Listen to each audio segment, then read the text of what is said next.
ಎಲ್ರಿಗೂ ನಮಸ್ಕಾರ.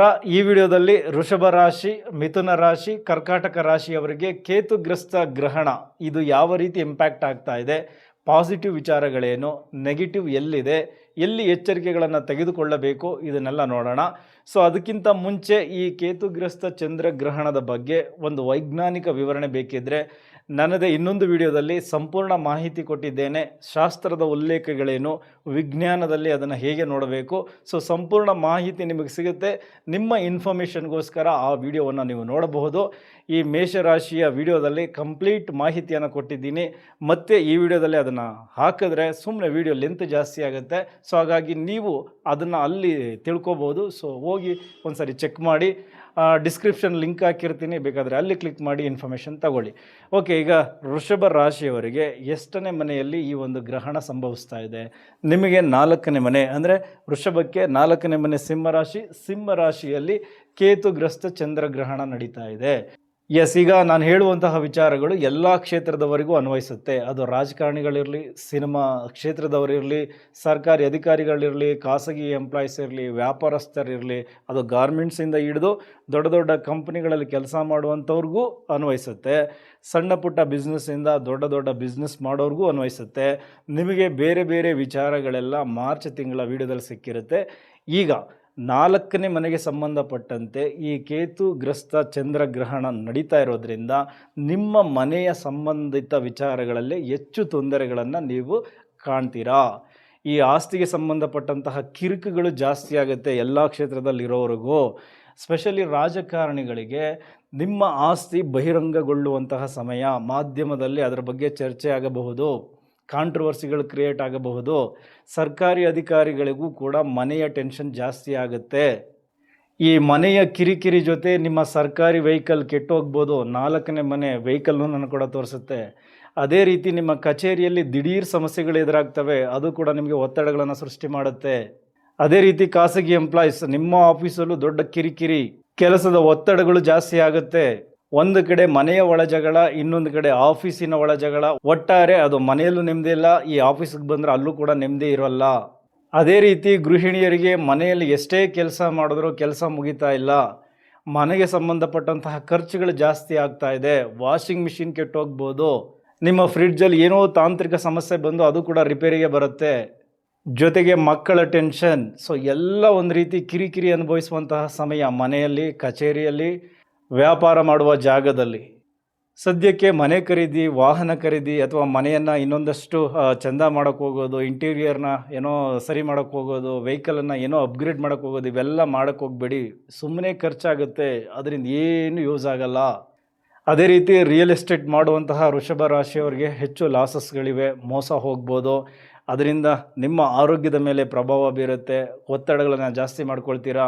ಈ BP ಸಮಸ್ಯೆ ಈ ಥರದ್ದೆಲ್ಲ ಜಾಸ್ತಿ ಆಗುತ್ತೆ. ಹೃದಯಕ್ಕೆ ಸಂಬಂಧಪಟ್ಟಂತಹ ವಿಚಾರಗಳಲ್ಲಿ ಹಲವಾರು ಸಮಸ್ಯೆಗಳು ಎದುರಾಗ್ಬೋದು, ಉಸಿರಾಟದ ಸಮಸ್ಯೆಗಳು ಎದುರಾಗಬಹುದು.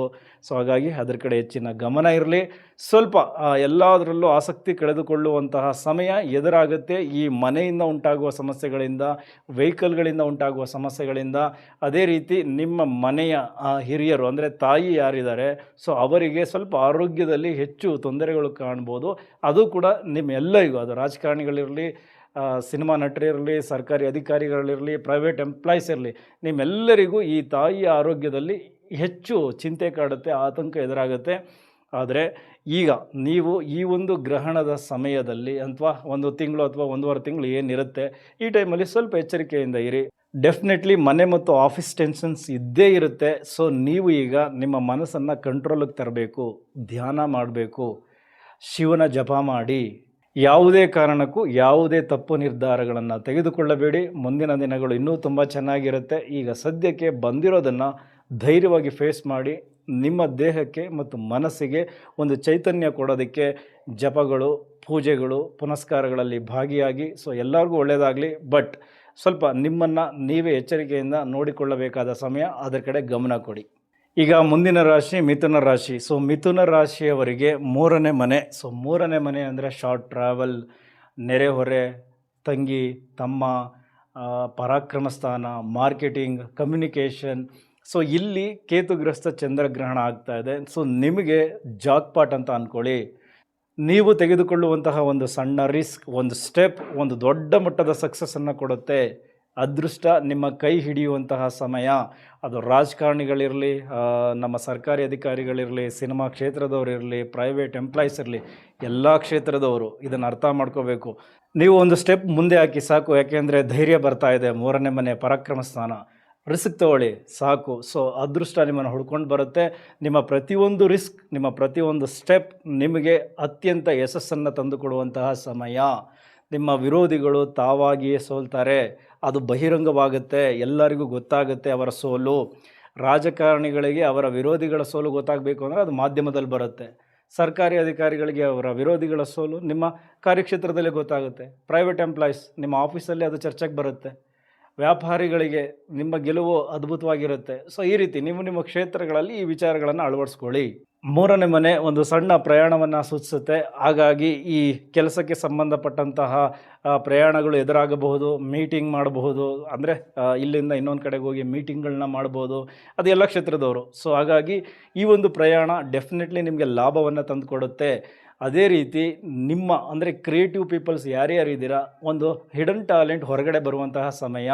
ನೀವು ಸೋಷಿಯಲ್ ಮೀಡಿಯಾದಲ್ಲಿ ವೈರಲ್ ಆಗ್ತೀರಾ, ನಿಮ್ಮೊಳಗಡೆ ಇರುವ ಪ್ರತಿಭೆ ಹೊರಗಡೆಗೆ ಬರುತ್ತೆ. ಸೊ ಅದರಿಂದ ಒಂದಷ್ಟು ರೀಚ್ ಜಾಸ್ತಿಯಾಗಿ ಜನಮನ್ನಣೆ ಸಿಗುತ್ತೆ. ಇನ್ನು 3ನೇ ಮನೆಯನ್ನು ನೆರೆಹೊರೆ ಅಂತ ನೋಡ್ತೀವಿ. ಹಾಗಾಗಿ ಈ ಹಿಂದೆ ಇದ್ದಂತಹ ಮನಸ್ತಾಪಗಳೆಲ್ಲವೂ ಈಗ ಸ್ವಲ್ಪ ಕಡಿಮೆ ಆಗುತ್ತೆ. ನಿಮ್ಮ ನಡುವೆ ಬಾಂಧವ್ಯ ಜಾಸ್ತಿ ಆಗುತ್ತೆ. ಹಾಗೆ ಅಣ್ಣ ತಮ್ಮ ಅಕ್ಕ ತಂಗಿ ನಿಮ್ಮ ನಡುವೆ ಇದ್ದಂತಹ ಮನಸ್ತಾಪಗಳೆಲ್ಲ ಕ್ಲಿಯರ್ ಆಗಿ ಈಗ ನಿಮ್ಮ ಸಂಬಂಧ ಮತ್ತಷ್ಟು ಗಟ್ಟಿಯಾಗುತ್ತೆ. ಸೊ ಓವರಾಲ್ ಮಿಥುನ ರಾಶಿಯವರಿಗೆ 3ನೇ ಮನೆಯ ಒಂದು ಏನು ಇಂಪ್ಯಾಕ್ಟ್ ತುಂಬ ಚೆನ್ನಾಗಿ ಆಗ್ತಾ ಇದೆ, ಅದನ್ನು ಸರಿಯಾಗಿ ಬಳಸ್ಕೊಳ್ಳಿ. ಈಗ ಸ್ವಲ್ಪ ಮುನ್ನುಗ್ಗಿ ಸ್ವಲ್ಪ ರಿಸ್ಕ್ ತಗೊಳ್ಳಿ. ಡೆಫಿನೆಟ್ಲಿ ಅದು ನಿಮಗೆ ಲಾಭವನ್ನು ಕೊಡುತ್ತೆ. ನಿಮ್ಮ ಎದುರಾಳಿಗಳು ನಿಮ್ಮ ಎದುರೇ ಸೋಲ್ತಾರೆ, ಅದು ಬಹಿರಂಗಗೊಳ್ಳುತ್ತೆ. ಸೊ ನೀವು ಕೂಡ ಶಿವನ ಜಪ ಮಾಡಿ, ಚಂದ್ರನನ್ನು ಒಂದು ರೀತಿ ಶಾಂತಿ ಮಾಡ್ಕೊಳ್ಳಿ.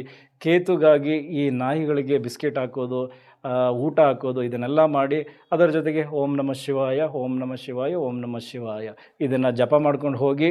ಸೊ ಡೆಫಿನೆಟ್ಲಿ 3ನೇ ಮನೆಯಿಂದ ನಿಮಗೆ ಹಲವಾರು ಏನು ಲಾಭಗಳು ಕಾಯ್ತಾ ಇದ್ದಾವೆ, ಅದನ್ನು ಸರಿಯಾಗಿ ಬಳಸ್ಕೊಳ್ಳಿ. ಸೊ ಈಗ ನಾವು ಮುಂದೆ ಹೋಗೋಣ. ಅದು ಕರ್ಕಾಟಕ ರಾಶಿ. ಕರ್ಕಾಟಕ ರಾಶಿಯವರಿಗೆ 2ನೇ ಮನೆ ವಾಕ್ಸ್ಥಾನ, ಕುಟುಂಬ ಸ್ಥಾನ, ಆಹಾರ, ಇದೆಲ್ಲ ಹೇಳುವ ಸ್ಥಾನದಲ್ಲಿ ಧನಸ್ಥಾನ. ಇಲ್ಲಿ ನಿಮಗೆ ಕೇತುಗ್ರಸ್ತ ಚಂದ್ರಗ್ರಹಣ ಆಗ್ತಾ ಇದೆ. ಸೊ ನಿಮ್ಮ ನಾಲಿಗೆಯೇ ನಿಮ್ಮ ದೊಡ್ಡ ಶತ್ರು. ಅದು ರಾಜಕಾರಣಿಗಳಿರಲಿ, ಬೇರೆ ಬೇರೆ ಎಂಪ್ಲಾಯೀಸ್ ಇರಲಿ, ಬೇರೆ ಬೇರೆ ಕ್ಷೇತ್ರಗಳಿರಲಿ, ನೀವು ಮಾತನಾಡಿದರೆ ತುಂಬ ತಪ್ಪುಗಳಾಗುತ್ತೆ. ನಿಮ್ಮ ಮಾತಿನಲ್ಲಿ ತಪ್ಪುಗಳನ್ನು ಹುಡುಕ್ತಾರೆ. ಸೊ ಹಾಗಾಗಿ ಮಾತಿನಲ್ಲಿ ಕಂಟ್ರೋಲ್ ಇರಲಿ, ಸ್ವಲ್ಪ ತಡ್ಕೊಳ್ಳಿ. ಗ್ರಹಣದ ಎಫೆಕ್ಟ್ ಕಡಿಮೆ ಆಗಲಿ. ಪ್ರತಿ ಮಾತಲ್ಲೂ ಏನಾದರೂ ಒಂದು ತೊಂದರೆಗಳನ್ನು ನೀವು ತಂದು ಮೈಗೆ ಎಳ್ಕೊಳ್ತೀರಾ. ಕೆಲಸದ ಟೆನ್ಷನ್ಗಳನ್ನ ತಂದು ಮನೇಲಿ ಹಾಕೋದು, ಮನೆಯ ಟೆನ್ಷನ್ಗಳನ್ನೆಲ್ಲ ತಗೊಂಡು ಕೆಲಸದಲ್ಲಿ ಹಾಕೋದು. ಸೊ ಇದರಿಂದ ಒಂದು ರೀತಿ ಗೊಂದಲದಲ್ಲೇ ಇದ್ದು ಬಿಡ್ತೀರಾ. ಅದೇ ರೀತಿ ಮನೆಯಲ್ಲಿದ್ದಂತಹ ಚಿನ್ನವನ್ನು ಅಡ ಇಡೋ ಪರಿಸ್ಥಿತಿ ಬರಬಹುದು. ಕುಟುಂಬಕ್ಕೆ ಸಂಬಂಧಪಟ್ಟಂತೆ ಖರ್ಚುಗಳು ಜಾಸ್ತಿ ಆಗುತ್ತೆ. ಸರ್ಕಾರಿ ಅಧಿಕಾರಿಗಳಿಗೆ ಈ ಹಣಕಾಸಿನ ವ್ಯವಹಾರಕ್ಕೆ ಸಂಬಂಧಪಟ್ಟಂತೆ ಕಾನೂನಿನ ತೊಡಕುಗಳು ಎದುರಾಗುತ್ತೆ. ನಿಮ್ಮ ಮೇಲೆ ಈ ವಿಚಾರಕ್ಕೆ ಸಂಬಂಧಪಟ್ಟಂತೆ ಅಪವಾದ ಬರಬಹುದು. ಗೃಹಿಣಿಯರು ಮನೆಯಲ್ಲಿ ಪ್ರತಿ ಮಾತಿಗೂ ವಾಗ್ವಾದಗಳು ಕ್ರಿಯೇಟ್ ಆಗ್ತವೆ. ಸ್ವಲ್ಪ ಸೈಲೆಂಟಾಗಿ ಇದ್ದುಬಿಡಿ ನೀವೇ. ಪ್ರೇಮಿಗಳು ಪರಸ್ಪರ ಸ್ವಲ್ಪ ಕಿತ್ತಾಟಗಳನ್ನು ಮಾಡ್ಕೊಳ್ತೀರಾ, ಮಾತಿಂದನೇ ನಿಮ್ಮ ಸಂಬಂಧಗಳನ್ನು ದೂರ ಮಾಡ್ಕೊಳ್ತೀರಾ. ಸ್ವಲ್ಪ ಸೈಲೆಂಟಾಗಿರಬೇಕು. ರಾಜಕಾರಣಿಗಳು ಸಾರ್ವಜನಿಕ ವಲಯದಲ್ಲಿ ನಿಮ್ಮ ಮಾತು ಒಂದು ರೀತಿ ಕೆಟ್ಟ ಪರಿಣಾಮವನ್ನು ಬೀರಬಹುದು. ಅದರಿಂದ ನಿಮ್ಮ ಇಮೇಜ್ಗೆ ಡ್ಯಾಮೇಜ್ ಆಗುತ್ತೆ. ಸರ್ಕಾರಿ ಅಧಿಕಾರಿಗಳು ಅಷ್ಟೇ, ಆಫೀಸ್ನಲ್ಲಿ ವ್ಯವಹರಿಸಬೇಕಾದ್ರೆ, ನಿಮ್ಮ ಕೆಳವರ್ಗದವರ ಜೊತೆ ಮಾತನಾಡಬೇಕಾದ್ರೆ ಸ್ವಲ್ಪ ಎಚ್ಚರಿಕೆಯಿಂದ ಮಾತನಾಡಿ. ಮಾತೇ ಈಗ ನಿಮಗೆ ತೊಂದರೆ. ಈ ಸಂದರ್ಭದಲ್ಲಿ ನಾಲಿಗೆಯ ಮೇಲೆ ಎಷ್ಟು ಹಿಡಿತ ಸಾಧಿಸ್ತೀವೋ ಅಷ್ಟು ನಮಗೆ ಬೆನಿಫಿಟ್ ಜಾಸ್ತಿ. ಓಕೆ, ಸೊ ನೀವು ಕೂಡ ಶಿವನ ಆರಾಧನೆಯನ್ನು ಮಾಡಿ, ಶಿವನ ಜಪವನ್ನು ಮಾಡಿ.